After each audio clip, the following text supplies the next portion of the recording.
Mga kaibigan, bigyan natin ng reaction opinion itong post ng 1TV Philippines 50 minutes ago. Breaking, sabi niya. AFP Colonel publicly withdraws support from President Marcos Jr. Camp Aguinaldo, Quezon City. A senior Armed Forces of the Philippines officer has publicly withdrawn his personal support for President Ferdinand Bongbong Marcos Jr., citing loss of moral authority to lead.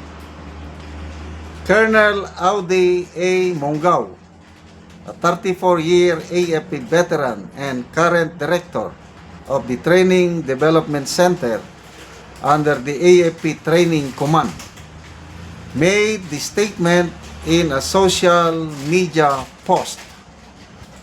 While reaffirming loyalty to the Armed Forces of the Philippines and the Constitution, he said,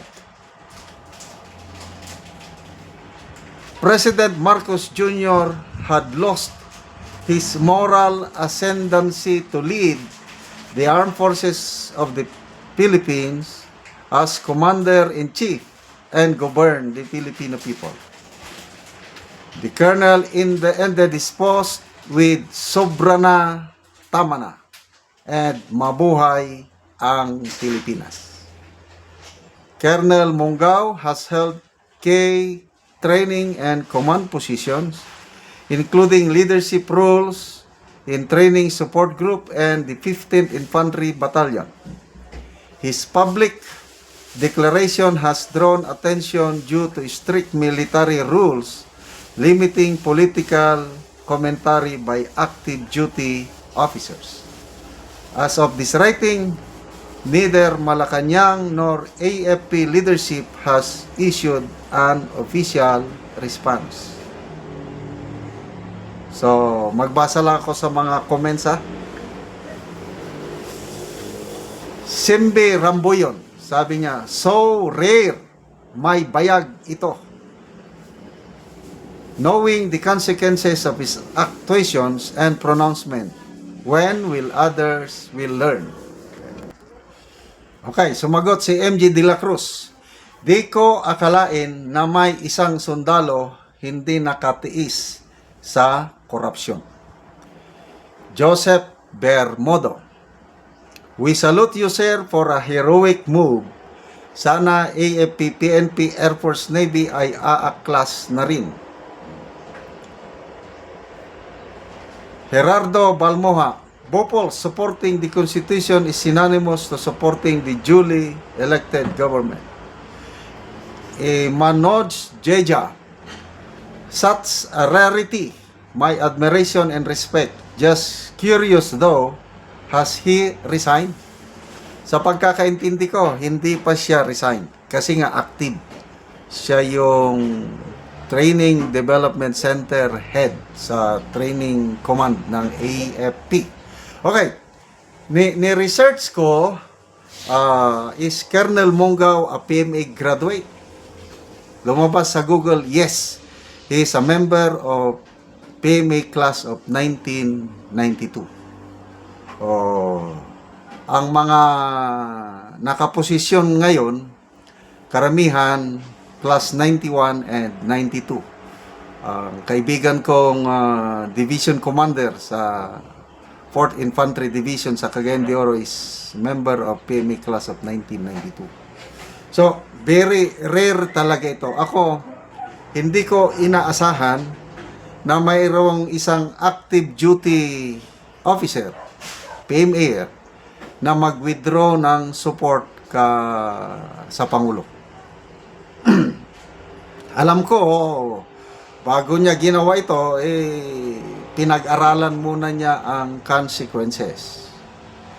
So, ano ang posibleng mangyari sa kanya? Palagay ko, he will be forced to resign.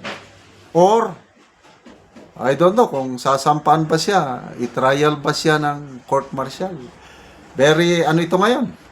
Siguro, nabigla rin ang nabigla ang palasyo, nabigla ang AFP leadership sa ganitong development at i-monitor po natin ano ang gagawin nila itong si kay Colonel Audi Mongaw. Kasi bawal talaga yan. Bawal. Ito analysis ko lang ito, opinion ko lang ito.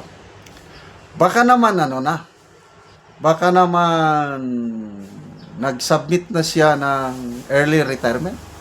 Something like that. Kasi kung wala siyang planong mag-retire, tapos nagsalita siya ng ganyan, wala siya. Talon-talo siya talaga. Pwede siyang, again, opinion ko lang ito, pwede siyang kasuhan ng, I don't know, hindi ko na maalala yung mga articles of war. Kaya lang, baka makasuhan siya ng insubordination, disloyalty. Kasi kung active duty member ka, hindi ka pwede talagang magsalita. Bawal. Maalala ko yung paragraph tinuro sa amin na loyalty. If you work for a man in heaven's name, work for him, speak well of him, and stand by the institution he represents. Yan ang tinuro amin. If you must growl, condemn, and eternally find fault, then resign your position, and if you are in the outside, damn to your heart's content. Yan. Dapat mag-resign muna. Maalala ko, may PNP last year, patrolman, nagsalita rin ng hindi magandang salita laban sa Pangulo. Yun, sinisante. Natanggal. Ito, hindi basta-basta ko nito, dahil PME graduate, plus 92. Although yung posisyon niya, sa nakita ko, parang supposed to be, lahat ng class 1992, naka-star rank na ngayon. Siya, yung kanyang posisyon, mababa. Parang hindi siya nabigyan ng magandang posisyon. Dapat sana, nandyan na siya sa mga brigade. Kahit deputy brigade commander, okay na. Hindi siya nakaposisyon Anyway, kaabang-abang talaga ito. Ano bang sigurado? Ito, mayroong karapatang parusa. Pag hindi siya mag-resign, talagang may kalalagyan siya habang nandyan pa siya sa active duty. But this is something, revelation. May susunod pa ba? I don't know. I-monitor na lang natin ang mangyari sa hanay ng ating kasundaluhan. Salamat mga kaibigan sa inyong pagsubaybay sa ating channel. Nakakatulong kayo ng malaki sa tribong Talandig ng Bukidnon dahil ang sweldo natin sa channel na ito is pantulong po sa tribo. Namimigay tayo ng mga libreng yero at pako para makapagpatayo sila ng mas maayos na tirahan. Panoorin niyo ang video nito. Ano ni ang natagaan na mo yero si ate. Nataganing sin dagat nga dagan pantay ng mga inabangan. Karon mo na ni ang iyang balay. Sa tagaan sa gawas pa lang nga bahin mo na ni ang itsura sa iyang atop. Karon mo na ni ang itsura sa ilang atop sa natagaan na mo giyero. So makita gid nato nga dagko na gid kayo buslot ang ilang atop. So kinahanglan na gyud sila og giyero nga ilang ipuli ani. So makita gid nato nga lisod gyud kaayo ang ilang pagpuyo. O mao na pod ni ang ilang kahimtang sa ilang salog.